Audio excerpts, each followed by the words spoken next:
जय हिंद साथियों, स्वागत है आपका इस YouTube चैनल परफेक्ट प्रैक्टिस पर। तो आप लोगों को मैं भारी डिमांड पे जो है एनटीपीसी सीबीटी 1 का ओरिजिनल क्वेश्चन बैंक जो है आज पब्लिकेशन का जो है हम लेके आ चुके हैं, जो कि एसके झा सर के द्वारा ये पब्लिश किया गया है। ये एकदम जो है 2020-21 में जितना भी एग्जाम हुआ था सारा है, और शिफ्ट वाइज क्वेश्चन का संगम इसमें दिया गया है, जो कि एसके झा के द्वारा दिया गया है। तो चलिए हम जो है आज जो है से शुरू करते हैं इस बुक का डिटेल सॉल्यूशन के साथ। तो चैनल पे यदि आप नए हैं तो जल्दी से सब्सक्राइब करके बेल आइकन ऑन कर लीजिएगा, ताकि जब भी हम वीडियो डालें तो आपके पास वीडियो का नोटिफिकेशन पहुंच पाए और आप देख पाए और अपना रिवाइज और इस बुक को जल्दी जल्दी खत्म कर सके। तो चलिए शुरू करते हैं। यहाँ पे आप देख सकते हैं डेट वगैरह सब कुछ, शिफ्ट वगैरह, और हम जो है यहाँ पे क्वेश्चन से सीधा शुरुआत करते हैं। क्वेश्चन हमारे सामने आ चुका है कि एलपीजी का पूर्ण रूप क्या है। एक बार कलर चेंज कर लेता हूं।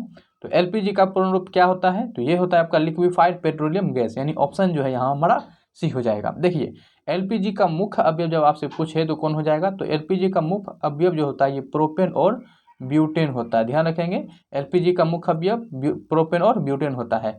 वहीं एक होता है आपका सीएनजी, ठीक है, जिसको क्या बोलते हैं, इसका नेचुरल गैस इसको कहा जाता है, कॉम्प्रेस्ड नेचुरल गैस, ठीक है, प्राकृतिक गैस। यानी इसका जो मुख्य अवयव होता है वो आपका मीथेन और इथेन होता है। तो ध्यान रखिएगा, सीएनजी का मुख्य अवयव मीथेन और एलपीजी का मुख्य अवयव कौन होता है, प्रोपेन और ब्यूटेन। तो ये ध्यान रखिएगा। दिलवारा मंदिर देश में स्थित है, तो दिलवारा मंदिर कहाँ है, तो ये माउंट आबू में स्थित है। माउंट आबू जो है ये कहाँ पड़ता है, राजस्थान में। दिलवारा मंदिर जो है ये एक क्या है, आपका जैन मंदिर है। खजुराहो जो है ये आपका मध्य प्रदेश में स्थित है। मध्य प्रदेश में भी कहाँ, तो छतरपुर में स्थित है। औरंगाबाद ये महाराष्ट्र में स्थित है, और औरंगाबाद में ही जो है आपका औरंगजेब का मकबरा और जो बीबी की महल है, तो बीबी का महल भी ये औरंगाबाद में ही है। भुवनेश्वर जो है आपका ये आपका उड़ीसा की राजधानी है, और उड़ीसा में एक झील है, चिल्का झील। चलिए आगे बढ़ते हैं। भारत की संसद में पहला लोकपाल विधेयक कब पेश किया गया था, तो 1968 में ये पेश किया गया था, ठीक है। और वर्तमान में जो हमारा लोकपाल है, कौन है लोकपाल, तो ये है आपका पिनाकी चंद्र घोष, पीसी घोष, ठीक है। पिनाकी चंद्र घोष जो है ये भारत का वर्तमान में लोकपाल है। और जो पिनाकी चंद्र घोष है ये पहला लोकपाल है, ठीक है, ध्यान रखिएगा। प्रदूषित हवा में निम्नलिखित में से किसकी उपस्थिति के कारण बुखार होता है, हे फीवर, है ना, हे फीवर, इसको हे फीवर, हाय ना, हे फीवर कहते हैं। तो ये परागकण के कारण होता है, ठीक है। किसके कारण, परागकण, इसमें कोई कंफ्यूजन नहीं है, आंसर परागकण ही होगा, ठीक है। जो वायुमंडल में धूल ये सब होता है, फूल वगैरह का, उसी सब की वजह से होता है आपका हे फीवर। मानसून पूर्व वर्षा जो केरल और कर्नाटक के तटीय क्षेत्रों में सामान्य घटना है को स्थानीय तौर पर किस नाम से जाना जाता है, तो इसको आम वर्षा के नाम से जानते हैं। विश्व रेड क्रॉस दिवस कब मनाया जाता है, तो विश्व रेड क्रॉस दिवस जो है ये आपका 8 मई को मनाया जाता है। 8 मई 1863 को जो है ये रेड क्रॉस का स्थापना हुआ था। कहाँ पे, तो इसकी स्थापना जो है ये जिनेवा में हुआ था, और जिनेवा जो पड़ता है ये स्विट्जरलैंड में पड़ता है। ध्यान रखेंगे, 8 मई 1863 को रेड क्रॉस का स्थापना हुआ था, इसलिए 8 मई को जो है विश्व रेड दिवस प्रत्येक वर्ष मनाते हैं। इफ्रेडा पौधे को किसके अंतर्गत वर्गीकृत किया गया है, तो इसको जो है अनावृत के अंतर्गत वर्गीकृत किया गया है। किसको, इफ्राडे पौधे को। अनावृत का मतलब होता है जिम्नोस्पर्म, क्या होता है, जिम्नोस्पर्म। और आवृतबीजी का मतलब होता है एंजियोस्पर्म। तो ये जिम्नोस्पर्म, ये एंजियोस्पर्म होता है। जिम्नोस्पर्म का मतलब क्या हो गया, नग्न बीजी पौधा, यानी कि इसमें जो होता है बीज का जो फल होता है, बीज के फल का आवरण नहीं होता, यानी कि फलों के ऊपर जो आवरण होता है वो नहीं होता है। और इसमें जो होता है आपका एंजियोस्पर्म में जो आपका फल होता है, फल में क्या होता है, ये फल में जो होता है वो बीज होता है, ठीक है, ये ध्यान रखें, फल के बीज होते हैं। आगे बढ़ते हैं क्वेश्चन। और यहाँ पे जो आपको ब्रायोफाइटा है, इसको पादप जगत का उभयचर कहते हैं। क्या कहते हैं, पादप जगत का उभयचर। ये ब्रायोफाइटा और टेरिडोफाइटा, एक और होता है आपका थैलोफाइटा। ये सभी जो है आपका क्रिप्टोगेम के अंतर्गत आता है। आधुनिक कंप्यूटर के जनक किसे माना जाता है, तो चार्ल्स बेबेज को आधुनिक कंप्यूटर का जनक कहते हैं। अक्टूबर 2020 तक जानकारी के अनुसार भारत में सार्वजनिक क्षेत्रों के बैंकों की संख्या कितनी है, तो ये जो है आपका 12 है। HIV का इलाज नहीं होने पर डैश हो सकता है, तो आपको पता है HIV के कारण जो होता है वो एड्स होता है। क्या हो सकता है, एड्स। HIV का फुल फॉर्म क्या होता है, ह्यूमन इम्यूनो वायरस। वहीं पे इसके कारण जो एड्स होता है, एड्स का मतलब क्या होता है, एक्वायर्ड इम्यूनो डिफिशियंसी सिंड्रोम। ठीक है, ये ध्यान रखिएगा। एड्स की जांच के लिए जो है आपका, एड्स की जांच के लिए एलिसा जांच किया जाता है। और एड्स दिवस कब मनाया जाता है, तो ये विश्व एड्स दिवस जो है ये आपका 1 दिसंबर को मनाते हैं। वहीं कैंसर दिवस भी मनाया जाता है। विश्व कैंसर दिवस जो है ये आपका 4 फरवरी को, यानी कि 4 फरवरी को मनाते हैं विश्व कैंसर दिवस। और 28 जुलाई को जो है आप हेपेटाइटिस दिवस मनाते हैं। ठीक है, तो ये ध्यान रखिएगा इसमें। चलिए, क्वेश्चन क्या है कि मेंस सिंगल ऑस्ट्रेलियन ओपन के फाइनल में उपविजेता कौन थे, तो कौन था ये आपका डोमिनिक थेइम। नमक पर ब्रिटिश एकाधिकार का विरोध करने के लिए गांधी जी ने किस वर्ष समुद्र तक दांडी यात्रा शुरू किया था, 1930 में। अब आपको पता होगा कि ये जो दांडी मार्च था, ये आपका सहयोग आंदोलन जो था, सहयोग ने सविनय अवज्ञा आंदोलन, उसी में ये चलाया गया था, जो कि 1930 ईस्वी में चलाया गया था। ठीक है, निम्नलिखित में से कौन सी भारत की सबसे बड़ी रेल कंपनी है, तो ये कौन है आपका, Indian oil corporation limited. Bharat में प्रथम परमाणु बम का परीक्षण किस वर्ष किया गया था, तो ये आपका किया गया था 1974 को किया गया था। और 1974 में भी 18 मई को किया गया था। ठीक है, ये तो एसपी सभी को याद रखिएगा डेट सहित, क्योंकि इस पे बहुत सारा क्वेश्चन पूछता ही है। 18 मई 1974 का जो है भारत ने प्रथम परमाणु परीक्षण किया था। और ये कहाँ पे किया था, तो ये राजस्थान के जो पोखरण वहाँ पे किया गया था। और इस परीक्षण का जो नाम दिया गया था वो था स्माइलिंग बुद्धा। ठीक है, स्माइलिंग बुद्धा इस परीक्षण का नाम था। चलिए आगे देखते हैं। भारत में राष्ट्रीय आय की गणना किसके द्वारा की जाती है, तो भारत में राष्ट्रीय आय की गणना जो है ये केंद्रीय सांख्यिकी संगठनों के द्वारा किया जाता है। निम्नलिखित में से किसने भारतीय प्रौद्योगिकी मरुस्थल मद्रास की पहली छात्रा के रूप में भारत के राष्ट्रपति पुरस्कार 2019 जीतकर इतिहास रचा है, कविता गोपाल। प्रकाश वर्ष देश की इकाई है, तो प्रकाश वर्ष जो है ये एक दूरी की इकाई है। आपको पता होगा समय का जो मात्रक होता है वो सेकंड होता है, और प्रकाश तीव्रता की जो मात्रक होता है ये आपका कैंडेला होता है, और जो द्रव्यमान है इसकी मात्रक जो होता है आपका किलोग्राम होता है, और दूरी का मात्रक क्या होता है, मीटर। ये सभी जो है आपका मूल मात्रक के अंतर्गत आते हैं। भारत में इंटरनेट की शुरुआत कब हुई थी, तो भारत में इंटरनेट की शुरुआत जो है ये 15 अगस्त 1995 को हुआ था, 15 अगस्त 1995 को। जलियांवाला बाग नरसंहार देश को हुआ था, तो 13 अप्रैल 1919 को हुआ था। ठीक है, 13 अप्रैल 1919 को हुआ था।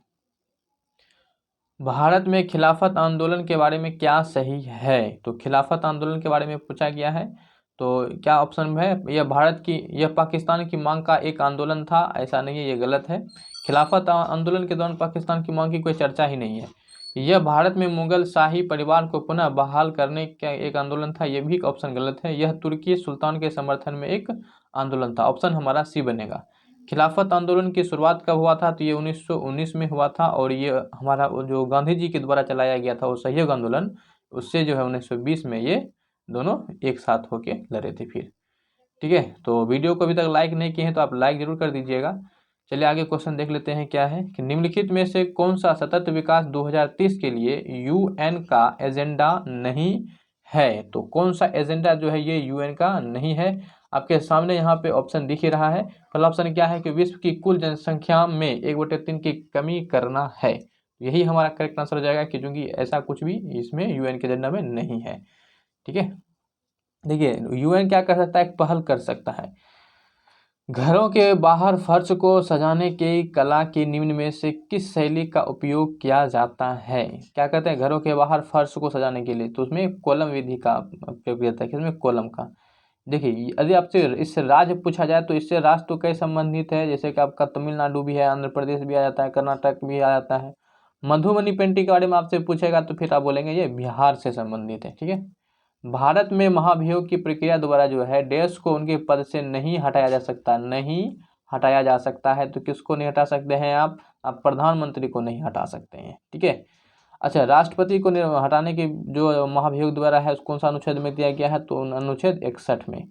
दीफू दर्रा कहाँ स्थित है, तो दीफू दर्रा ये आपका पड़ जाता है अरुणाचल प्रदेश में। कहाँ पे है, तो दीफू दर्रा जो है आपका अरुणाचल प्रदेश में स्थित है। अरुणाचल प्रदेश में और भी दर्रे हैं, जैसे कि आपका बोमडिला दर्रा हो गया, या आपका यांगयाप दर्रा हो गया, और ये आपका एक दीफू दर्रा हो गया। तो ये 3 दर्रा जो है आप अरुणाचल प्रदेश में याद रखेंगे। एक दीफू दर्रा हो गया, एक आपका हो गया बोमडिला दर्रा, और दूसरा क्या हो गया आपका, तीसरा यांगयाप। जो आपका हिमाचल प्रदेश है, हिमाचल प्रदेश, ठीक है, हिमाचल प्रदेश में भी दर्रे हैं। हिमाचल प्रदेश में आपका रोहतांग दर्रा है, बारालाचा है, और शिव किला है, ठीक है, तो ये आप ध्यान रख सकते हैं। चलिए आगे बढ़ते हैं। भारत का कौन सा शहर डेट्रॉइट ऑफ एशिया और ऑटोमोबाइल कैपिटल के नाम से लोकप्रिय है, तो ये कौन है, तो ये आपका चेन्नई है। चेन्नई जो है ये आपका तमिलनाडु की राजधानी है ना। किसकी राजधानी है, तमिलनाडु की राजधानी है चेन्नई। और जो हैदराबाद है ये आपका तेलंगाना की राजधानी है, तेलंगाना। और जयपुर जो है ये आपका राजस्थान की राजधानी है। और कोयम्बटूर जो पड़ता है ये भी आपका तमिलनाडु में ही स्थित है।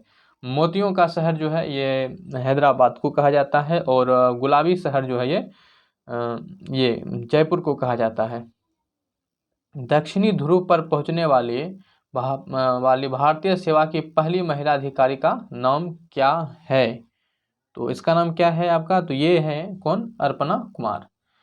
देखिए अर्पणा कुमार है, ऐसा मत समझिएगा ये गलती से कुमारी होना चाहिए, नहीं, ये अर्पणा कुमार ही इसका दरअसल नाम ही है, ठीक है। और किरण बेदी के बारे में याद रखिएगा, ये भारत की फर्स्ट जो है महिला आईपीएस है। कौन, पहली महिला आईपीएस किरण बेदी। निम्नलिखित में से कौन सा एशिया का पहला स्टॉक एक्सचेंज है, तो ये बॉम्बे स्टॉक एक्सचेंज इसका करेक्ट आंसर बनेगा, ठीक है ना। चलिए आगे देख लेते हैं। क्वेश्चन क्या है कि निम्नलिखित में से कौन से विटामिन में इष्ट प्रचुर मात्रा में पाया जाता है। इष्ट प्रचुर मात्रा में किसमें, तो ये विटामिन बी में पाए जाते हैं। विटामिन बी1 को जो है थायमिन कहा जाता है, ठीक है, बी1 को थायमिन कहते हैं, बी2 को राइबोफ्लेविन कहते हैं, ठीक है। और विटामिन सी को एस्कर्बी कहा जाता है, और विटामिन ए को रेटिनॉल, और विटामिन के को जो है आपको आपके लिए बताना है। सिंपल सी बात है ना, कोई बात नहीं है। और के की कमी से ही रक्त का थक्का बनने वाला जो बात आता है वो कैसी होता है, तो विटामिन के को क्या कहते हैं ये आपके लिए छोड़ रहे हैं, ठीक है। तो विटामिन से तो बहुत आसान आसान क्वेश्चन रहता है, सबको याद ही रहता है। यंग बंगाल जो है आंदोलन किसने शुरू किया था, तो यंग बंगाल जो है ये आपका हेनरी डेरी जियो के द्वारा शुरू किया गया था। तो ऑप्शन हमारा यहाँ पे सी बनेगा, ठीक है। तो वीडियो को अभी तक लाइक नहीं की है तो लाइक करते चलिएगा, चैनल पे नए हैं तो सब्सक्राइब करते चलिएगा। भारतीय राष्ट्रीय कांग्रेस की पहली भारतीय महिला अध्यक्ष कौन थी, ठीक है, राष्ट्रीय भारतीय महिला, तो हो जाएगा हमारा सरोजिनी नायडू, इसका करेक्ट बन जाएगा। यदि ये भारतीय शब्द यहाँ पे नहीं देता ना, तब हमारा जो है ये एनी बेसेंट हो जाता। यानी कि ये कहता भारतीय राष्ट्रीय की पहली महिला अध्यक्ष कौन थी, तो एनी बेसेंट, लेकिन ये भारतीय महिला पूछ दिया है, इसीलिए यहाँ पे सरोजिनी नायडू हो जाएगा। सरोजिनी नायडू के बारे में कुछ बातें आप ध्यान रखिए कि सरोजिनी नायडू को जो है ये भारत की कोकिला कहा जाता है, ठीक है। चलिए आगे देखते हैं क्वेश्चन क्या है। चार मीनार निम्नलिखित में से किस शहर में स्थित है, तो चार मीनार जो है ये आपका मोतियों की शहर हैदराबाद में स्थित है, ठीक है। चार मीनार को जो है कुली कुतुब शाह के द्वारा बनवाया गया था, और कुली कुतुब शाह ने ही जो है ये हैदराबाद शहर की भी स्थापना किया था। हैदराबाद जो है ये आपका तेलंगाना की राजधानी है, ध्यान रखिएगा, जिसकी गठन जो है 2014 को हुआ था, 2 जून 2014 को, ध्यान रखिएगा। और यहीं पे बाकी ऑप्शन की यदि बात करें तो बंगलोर जो है ये आपका कर्नाटक की राजधानी है, और बंगलोर को जो है अंतरिक्ष नगरी और सिलिकॉन वैली के नाम से भी जाना जाता है। साथ ही कानपुर जो है ये उत्तर प्रदेश का एक शहर है। नई दिल्ली जो है ये भारत की जो है राजधानी होती है। चलिए आगे बढ़ते हैं क्वेश्चन के तरफ। जिला और सत्र न्यायाधीश देश के सीधे निमंत्रण के अधीन कार्य करते हैं, तो किसके अधीन ये कार्य करते हैं, तो ये जो है आपका राज्य के उच्च न्यायालय के अधीन काम करते हैं। पुनः समझौते पर किस किस ने हस्ताक्षर किए थे, तो आपको पता होगा पुनः समझौता जो हुआ था वो गांधी जी और अंबेडकर के बीच हुआ था, तो ऑप्शन हमारा बी बनेगा। पुनः समझौता ये कब हुआ था, इसके बारे में थोड़ा सा आप ध्यान रखिएगा। पहली बात तो पुणे जो पड़ता है ये आपका महाराष्ट्र में पड़ता है। कहाँ पड़ता है, महाराष्ट्र में। महाराष्ट्र जिसकी राजधानी मुंबई है। इसकी ये जो हुआ कब था, तो ये आपका 24 सितंबर 1932 ईस्वी को हुआ था, ठीक है। ये आप साल जरूर याद रखिएगा, 1932 को पुनः समझौता हुआ था महाराष्ट्र के जेल में। कौन सा जेल में हुआ था, तो ये आपका यरवदा का सेंट्रल जेल में हुआ था, ठीक है ना। चलिए आगे बढ़ते हैं। तो पुनः समझौता का पूरा टॉपिक ही आपको हम यहाँ पे क्लियर कर दिए। जीन पियरे हैरिसन द्वारा लिखी गई निम्न में से कौन सी पुस्तक जो है कल्पना चावला के जीवन पर आधारित है? तो ये कौन सी है? तो ये जो है आपका अच्छा, कल्पना चावला के बारे में आपको बता दें, ये कौन थी? ये भारत अंतरिक्ष में जाने वाली भारत की प्रथम महिला हो गई है, ठीक है ना, ये ध्यान रखिएगा। तो जीवन पर आधारित जो कौन सा पुस्तक लिखा गया है? तो इसके जीवन पे जो है द एज ऑफ टाइम जो है इसके जीवन पे ये एक पुस्तक लिखा गया है। राज्य के नीति निर्देशक सिद्धांतों का उल्लेख भारतीय संविधान के निम्नलिखित में से किस भाग में किया गया है? तो ये भाग 4 में किया गया है, ठीक है, भाग 4 में। भाग 3 में जो है ये आपका मौलिक अधिकार किया गया है, और भाग 4 का यदि आप क कर देते तब आपका मौलिक कर्तव्य हो जाता, ठीक है, लेकिन यहाँ पे नीति निर्देशक पूछा गया है तो ये भाग 4 हो जाएगा। नीति निर्देशक तत्व को जो है आयरलैंड से लिया गया है। वैश्विक खुशहाली रिपोर्ट पहली बार किस वर्ष प्रकाशित की गई? तो ये 2012 में किया गया। पेनिसिलियम एक क्या है? तो ये एक कवक है, और पेनिसिलिन की खोज किसने किया था? तो ये आपको जो है अलेक्जेंडर फ्लेमिंग के द्वारा जो है ये पेनिसिलिन की खोज किया गया था, ध्यान रखिएगा। निम्नलिखित में से कौन सा ऊर्जा का एक नवीकरणीय स्रोत है? नवीकरणीय का मतलब क्या हो जान ही रहे आप, तो कौन है इसमें? कोयला नहीं, ये संश्लेषण गैस जो है ये आपका करेक्ट आंसर बन जाएगा। बाकी कोयला, पेट्रोलियम और जो प्राकृतिक गैसें हैं ये आपका और नवीकरणीय ऊर्जा का स्रोत है। आगे क्वेश्चन क्या कहता है? विश्व के सबसे अधिक प्राकृतिक गैस भंडार किस देश में किस देश में है? तो ये कौन सा देश में है? ये रूस में है। कहाँ पे? रूस में है ये, ठीक है ना। चलिए आगे देख लेते हैं क्वेश्चन क्या है आपके सामने कि 6ठी शताब्दी ईसा पूर्व के प्रारंभ में भगवान महावीर का जन्म निम्नलिखित में से किस स्थान पर हुआ था? तो भगवान महावीर का जो जन्म हुआ था ये वैशाली में हुआ था, और जो यहाँ पे कहाँ हुआ था? वैशाली में हुआ था। भगवान महावीर आप जान रहे होंगे जैन धर्म के तीर्थकार थे, ठीक है, तो ध्यान रखिएगा। अच्छा, यहाँ पे आप बताइए कि जो महावीर थे, भगवान महावीर, इनकी मृत्यु कहाँ हुआ था? ठीक है, तो ये भी आपके लिए एक 2 क्वेश्चन दे चुके हैं इस सेट में, तो आपके लिए यहाँ पे छोड़ देते हैं कि यहाँ पे क्या है, ठीक है। तो आप बताइएगा आपको ये सेट कैसा लगा। इस सेट के बारे में अपनी राय हमें ज़रूर बताएं। वीडियो को आप ज़्यादा से ज़्यादा लाइक करें ताकि हमें इस वीडियो के बारे में रिस्पॉन्स का पता चल सके। कमेंट करके आप अपना हमें फीडबैक अच्छा से बता सकते हैं ताकि हम इस पर और भी बेहतरीन काम कर सकें। इस वीडियो के बारे में अपनी राय हमें कमेंट सेक्शन में जरूर बताएं। चैनल पर नए हैं तो सब्सक्राइब करने के साथ बेल आइकन ऑन कर लें, वीडियो को शेयर कर दें, और मिलेंगे हम बहुत जल्द किसी नेक्स्ट वीडियो में। तब तक के लिए जय हिंद।